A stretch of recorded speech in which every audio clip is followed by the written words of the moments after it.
Hi guys， 今天你有好好吃饭吗？这次我们一起来做一道家常料理——日式小黄瓜 Tataki Kuri， 再搭配一份全日本销量最大的盖饭亲子冻 Oyuku don。清爽开胃的小黄瓜，烘托着鸡蛋鸡肉的鲜美嫩滑，完美。红尘三尺，浮世十色，炊烟渺渺，为之欢喜。美好生活无需太贵，一日三餐用心就好。今天我们会用到小黄瓜、生姜、蒜子和辣椒。食材清洗干净，小黄瓜用钝器拍裂。日式小黄瓜和中式的拍黄瓜有些许区别，拍裂的程度不同，所以不建议用菜刀拍，实锤、木棒、擀面杖相对就比较合适了。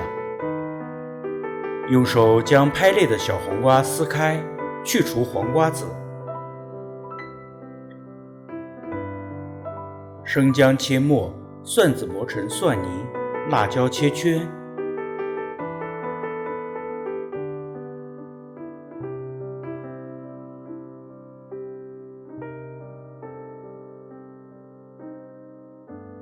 所有食材混合，加入盐、白砂糖和白醋调味，搅拌均匀。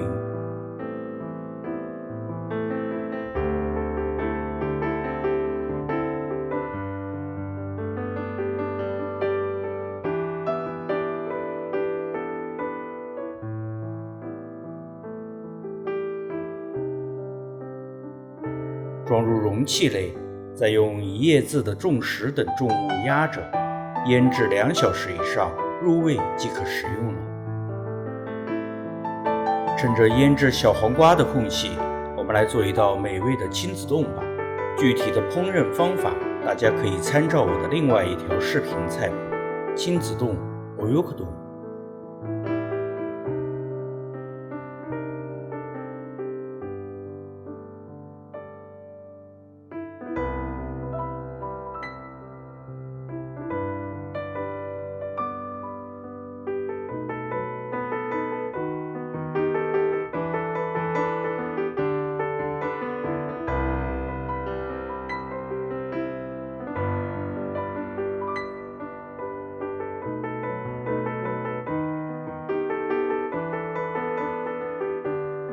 小黄瓜清爽开胃，鸡蛋鸡肉鲜美嫩滑，一口菜一口饭，再喝一口纯美的清酒，食物的美好为时光镀上一层温柔的光晕，舒坦。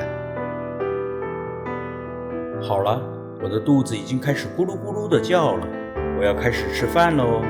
你也是，我的朋友，不管再忙再累，也要记得按时吃饭，好好休息哦。照顾好自己，让那些我爱和爱我们的人安心幸福。